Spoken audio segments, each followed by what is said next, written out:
Since we have a relatively manageable group, I wondered if I could take the microphone and maybe go around the room and you could introduce yourself. Just tell me your name, where you're from, and what your interest is.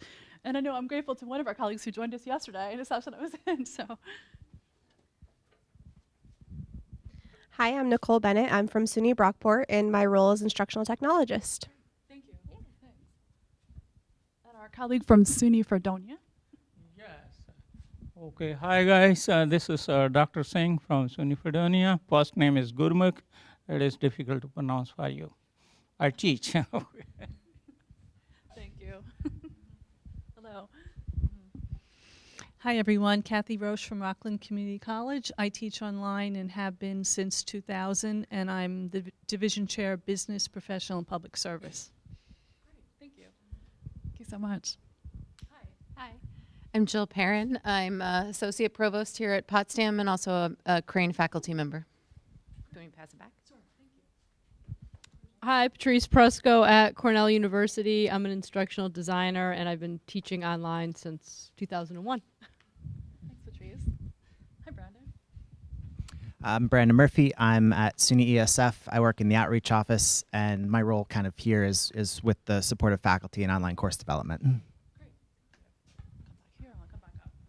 Is it on? It is on. It's being live. It's being recorded.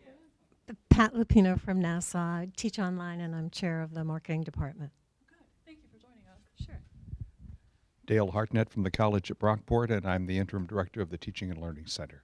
Great. Well, thank you for joining us. My name is Trina Brzee, and I'm from Finger Lakes Community College. I'm a accounting instructor, and I want to learn more about online. Oh, great. Thank you. Andrea Gravel, Assistant Director of Online Learning at FLCC, and I also need to know more about online, I guess. Me too. So join the crowd. I'm Cherie Van Putten. I'm from Binghamton University. I'm an instructional designer, and one of my interest areas is online learning. Okay, great. Thank you. Hi. Hi, thank you. Mark Campbell. I'm here at Potsdam, music education faculty at the Crane School. Great. I think we met before, actually. It was a long time ago. Hi. Hi, I'm AJ from SUNY Cortland, instructional designer. Oh, great. Thank you for joining us. One thing is that, okay, I also teach a dozen online courses in SUNY Fredonia, Uh-huh. and I'm certified online instructor. Oh, okay. Thank you. Sir.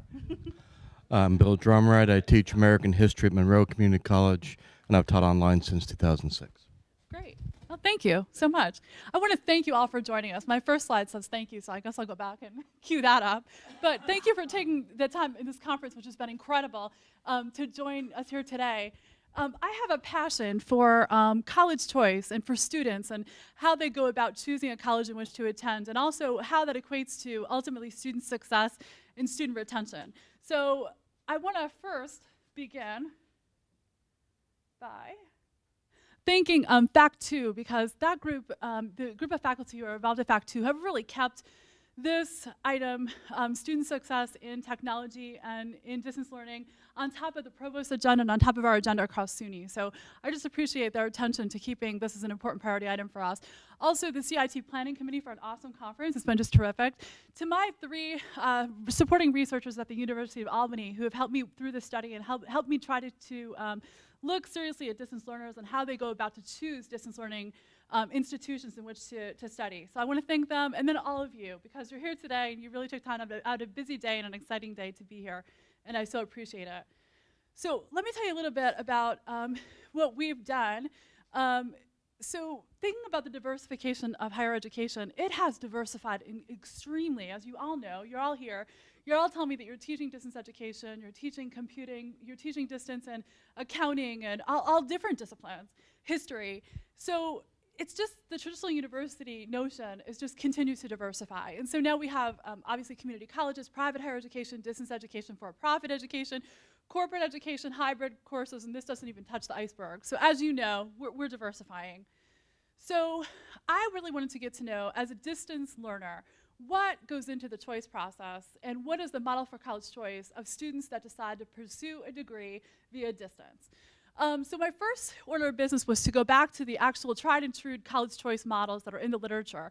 And a good thing is that they really are very, very complex and very detailed. What was maybe an unfortunate thing for us is that they only describe the college choice model of the traditional learner. So a 16 to 20-year-old who is coming out of high school and entering college, the most tried and true models in the literature are centered on those students. So those students typically will work from a large array of institutions. And so phase one in their choice process is really ambiguity. First of all, am I going to college at all? What are their own personal expectations? Things like, should I stay home? Should I move away from home? But that really opens up a whole world of college options. So when they start to receive marketing literature from colleges, they're receiving a whole ton of information, and they're very, sort of ambiguous about where it is they really want to go. Social expectations, preparing for a career, but they don't necessarily even know what the career is or what the major might be. You're welcome to come in. Thank you. So from there, so after they get this array of institutions, then they start to say, how can I pare that list down into a couple that I can actually consider seriously? And so they use sort of they sort of select schools that have commonalities based on a discrete set of indicators, things like cost, quality of education, services they might receive, the campus environment, publications that they receive in the way of marketing and admissions, and then also the admissions staff. And then the third phase we found is the researchers have found that they usually hit in on 2 to 3 colleges that are pretty much similar in nature. I mean, there's obviously variance there, but typically they'll pick 2 or 3 colleges that they're really, really focused on making a decision around. Hi, Kim. Thanks for joining us.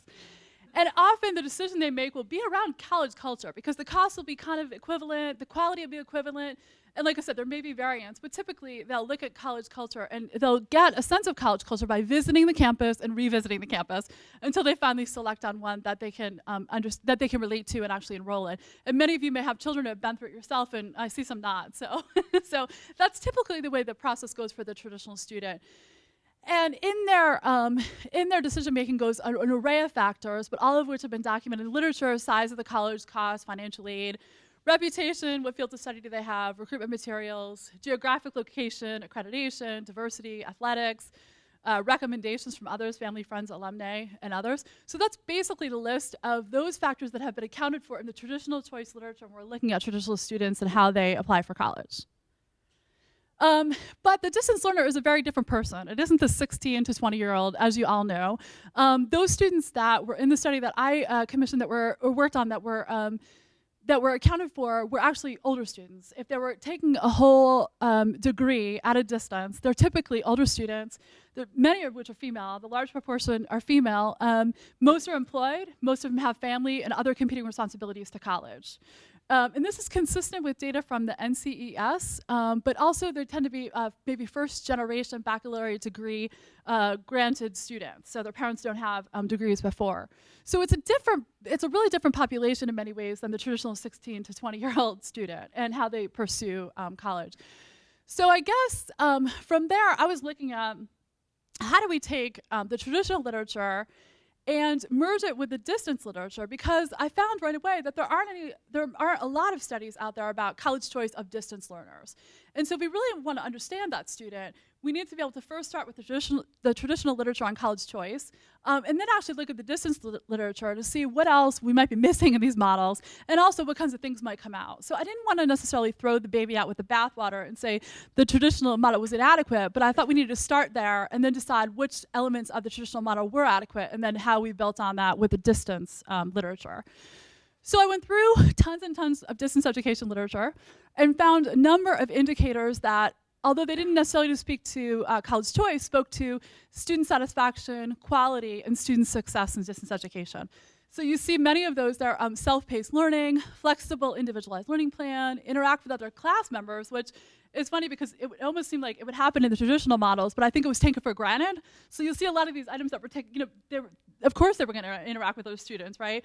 But now it was like, it's imperative that they have the opportunity to act with other students if they're going to be successful in a distance program.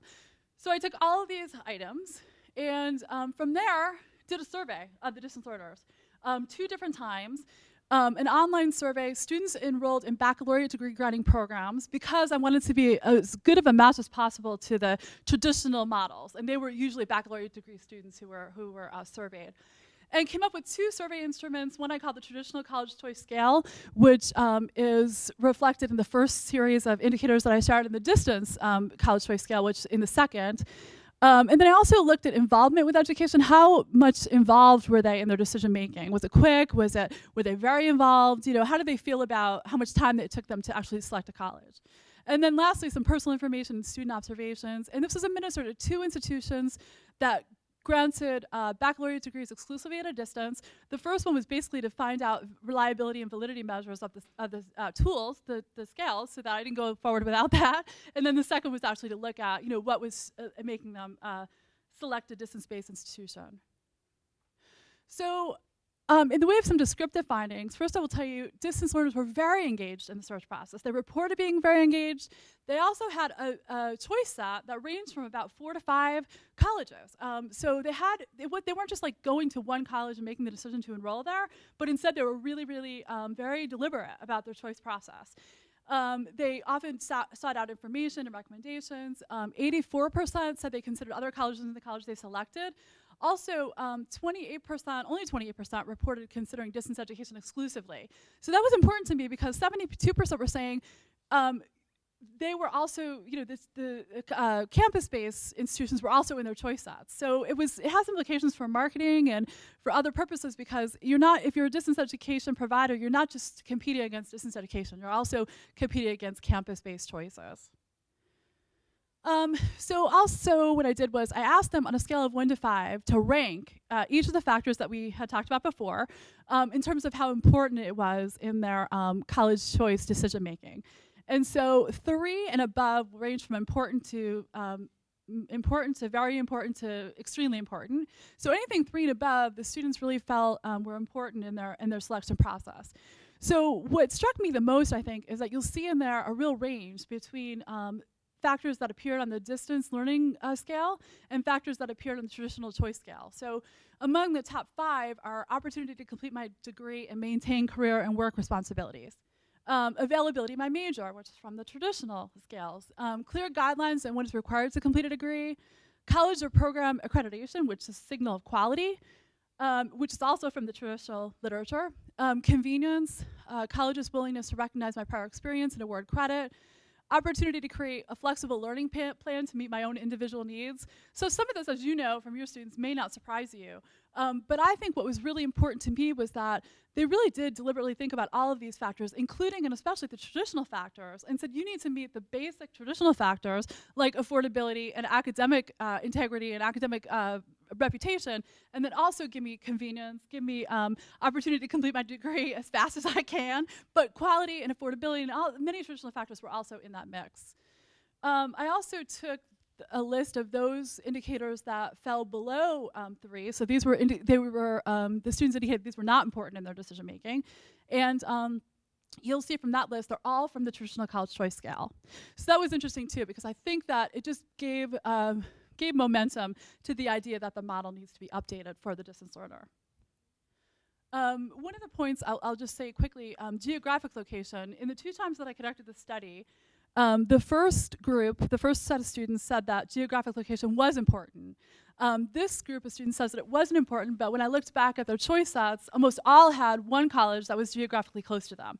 So I think we'll find geographic location will be another item of study, even though distance education could theoretically obliterate barriers to geography. It may be more important than I think to students than we think. And this is based on their self-reporting, so it'll be interesting to study more of that. So basically, in summary, a number of the traditional factors were influential to distance learners, things like reputation, availability of major, accreditation. Some traditional factors, as you saw, were not that important to students, so they should be also removed from the model or at least adapted a little bit in the model. And then other factors have emerged, like convenience, not having to travel to class, ability to maintain work, and family responsibilities. So with that, basically, took a shot at a new model of college choice for distance learners. And I'll start over here at the very beginning. I think one of the things that I wanted to talk about was the distance learners are typically adult students, like I said before, with family responsibilities, and also pretty smart in there because they're already employed, so they know kind of where their career is going. So they're able to articulate in the front end a lot easier than the traditional students are the inclination that they have toward pursuing a degree and what they want in the way of major. So I think step one is very much more truncated for the distance learner than it is for the traditional student, because the traditional student is still going through that ambiguity that we discussed earlier. And this student already kind of knows where they're going. So they're just trying, at this point, they're trying to find a place that will give them study in their major, and they're ready to do a degree. So that's a much truncated process, so it isn't as long. The search process will be based on those two items.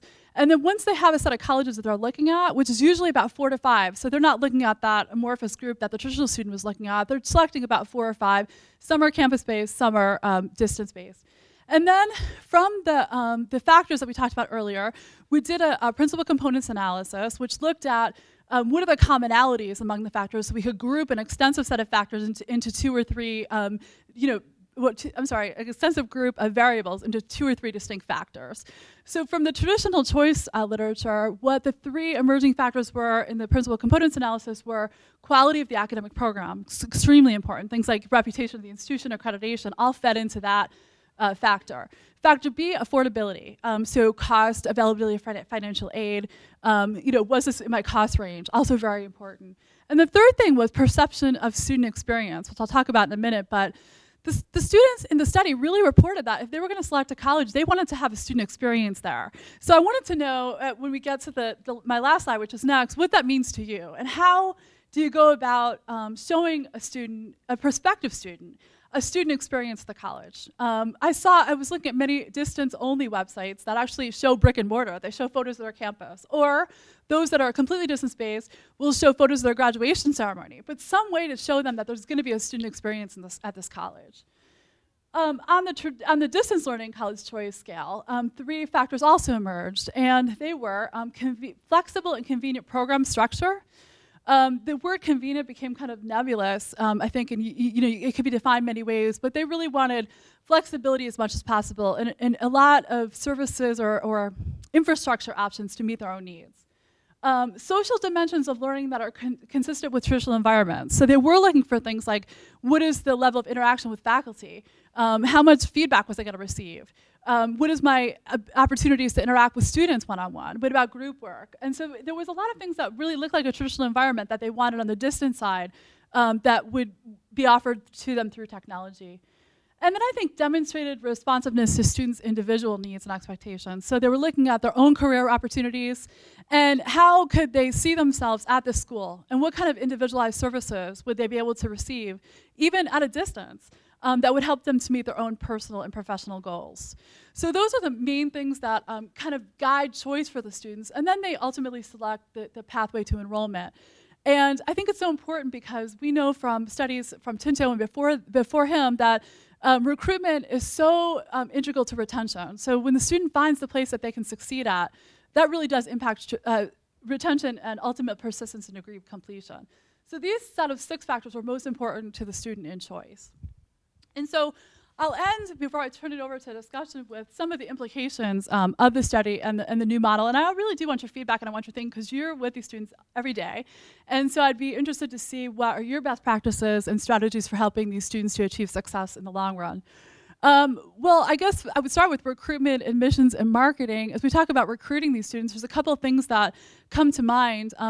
One is that first of all, they have a diverse array of colleges in which they're considering. So I guess the marketing message that has been given to the traditional student may not be perfectly connected with the adult student. And so that's something to take into consideration. Also, how do you, if you're marketing your distance program, how do you sort of compete with other options that are campus-based? And maybe quality and affordability and the idea of value come into play.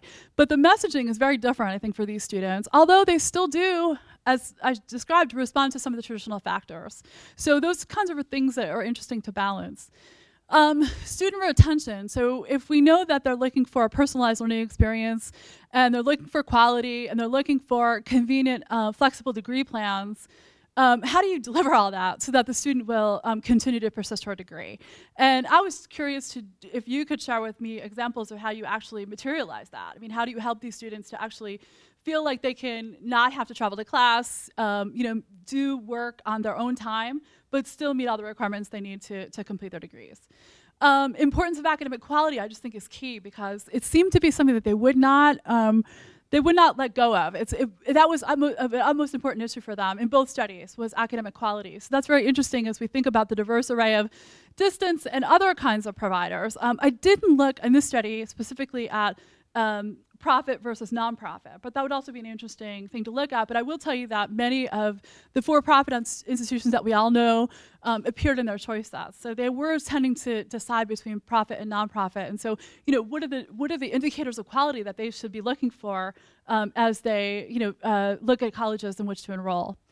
And then affordability, and then also emerging student service models. Like, how do you, I don't know, you tell me, how do you actually give them the student services that they need via technology? And it's a whole new world. And then how do they feel connected to the college? Like I said before about graduation. I know a lot of students who are part of distance education programs who are looking for their school T-shirt, and I'm thinking like somebody who does, for example, distance education in Alabama will probably, want to wear the crimson red, right? Because they feel connected to their school. And that seems to be a really very important variable for distance learners.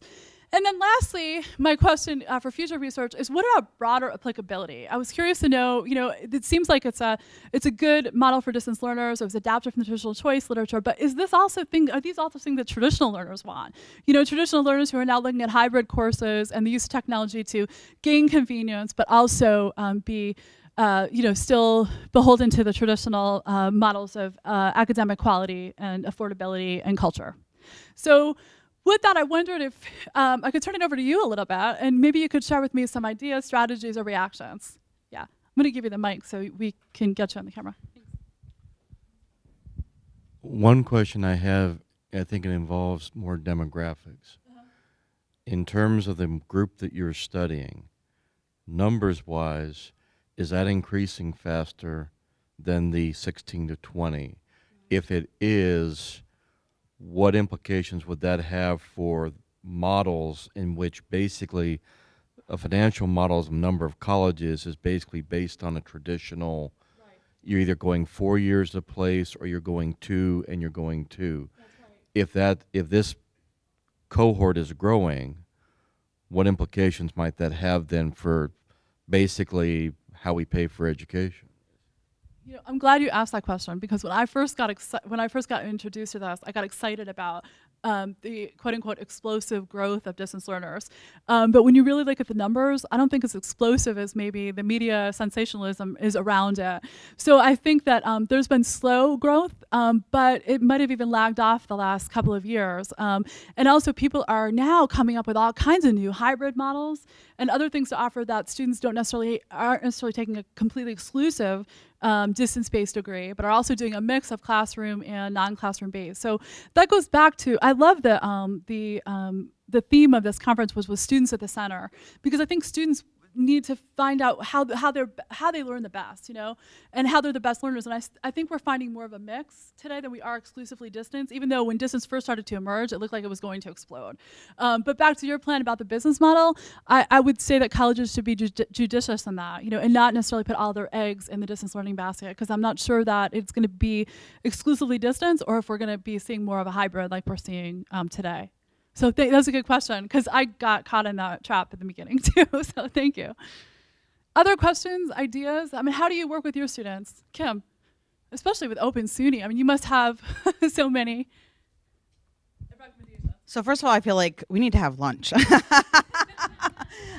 Because yeah, well, no, I'm actually fascinated by the the work that you've done and the implications. I'm going to focus on recruitment, marketing, and admissions, because I think as we think about Open SUNY and the challenges that are facing many of our campuses and the opportunities that are out there for the adult student, that you identified, I think it does mean we have to think very differently about how we promote our online programs and where we recruit, where we target. And so I think that's all really incredibly helpful information in terms of thinking about like what goes into the college choice. So I love that piece of it, and I want to learn more, and I want to think about how we can factor that into some of the work that we're doing with the enrollment office. to help drive enrollments to our campuses for more online students. So that's one thing. I also think on the emerging student service models and student retention, we actually are doing a lot of work in Open SUNY. We have the concierge model, and we have other models that we're sharing for student supports around orientation, early alert models, online tutoring, several things that I think are really getting campuses to think differently about the whole student services side of the house and how it positions to support online students.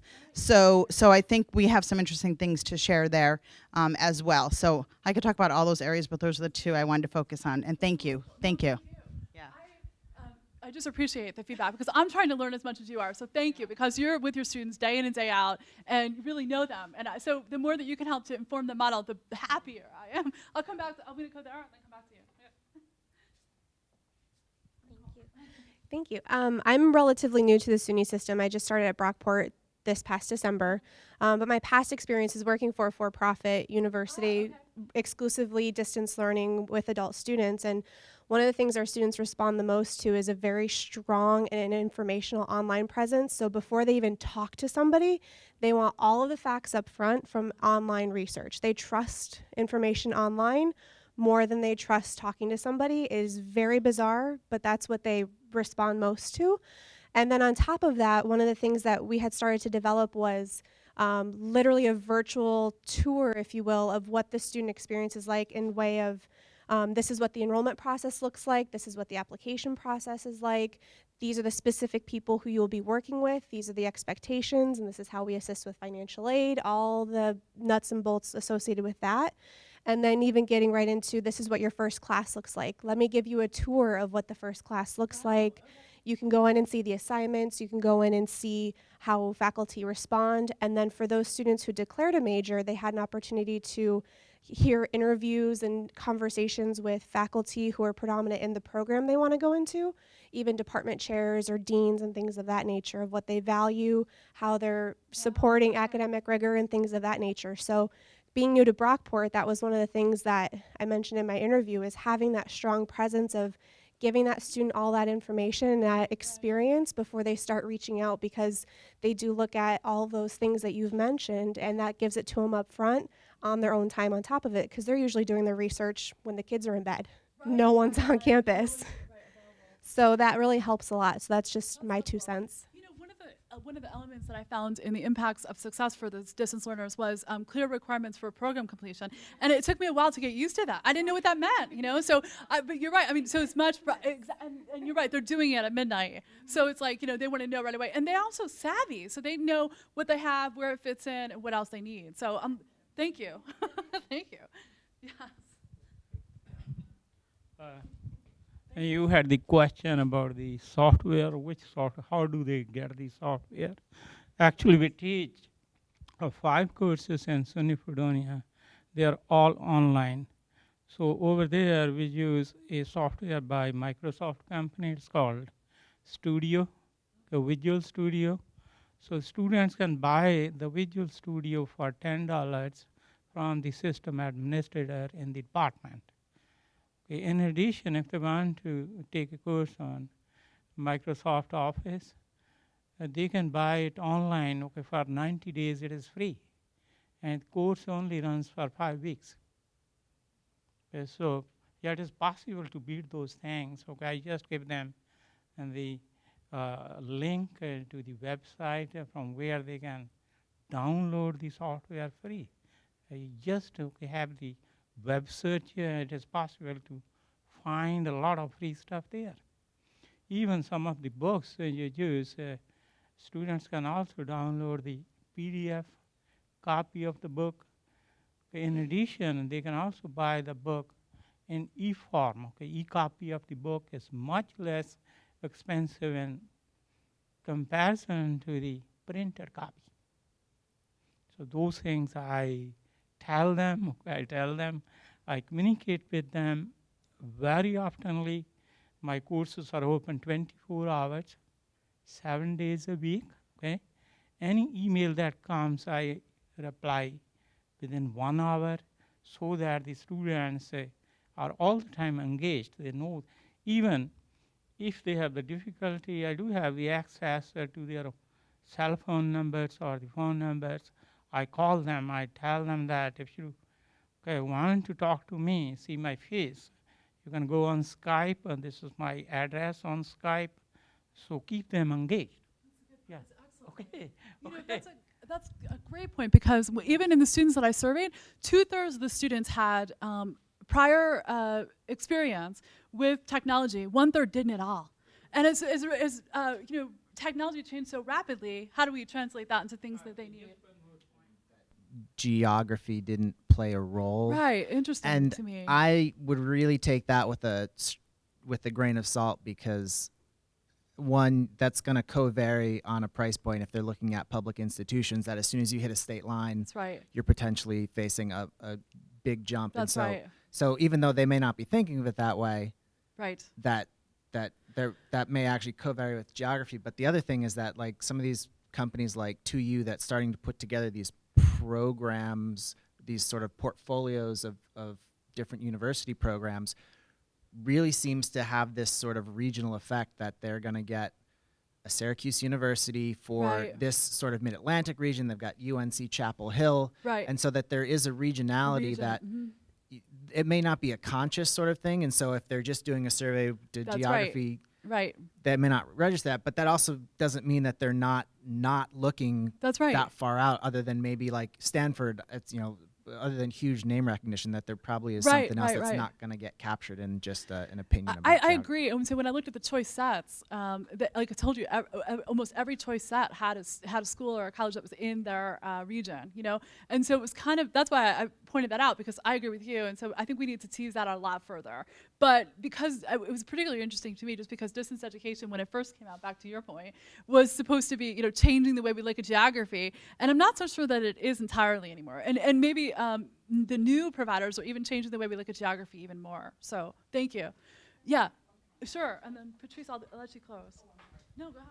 So at my previous institution, we did all of our distance learning was with company-sponsored education programs. Okay. So, and we were working with companies like GE, IBM, General Motors, Hewlett-Packard, several of them.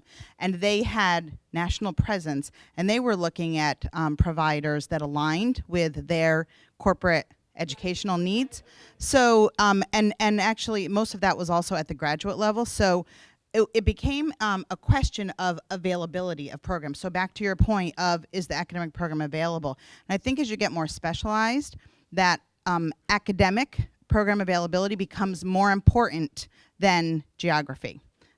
Because if the option is I can get it, you know, I can only get it online from a university that is 5 states away, or not get it at all, then all of a sudden that becomes very appealing to me. So I really think that there's a factor in there about program availability, and you know, I know that you focus on the bachelor's level, but as you go to other levels, exactly, yeah, exactly.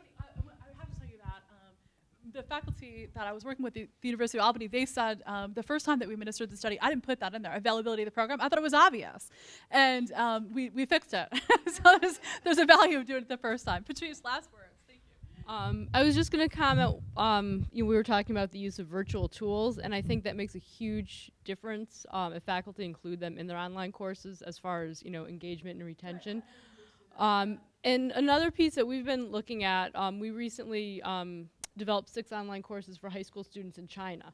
And in thinking about the student orientation, we were trying to look at what do we provide for student orientation for our on-campus students, and how can we replicate that? Like giving them a virtual tour of campus, you know, using virtual meeting tools to have them connect, you know, almost doing like a week of welcome for them virtually before they come, and things like that. And in what ways can we make them more feel a part of the campus?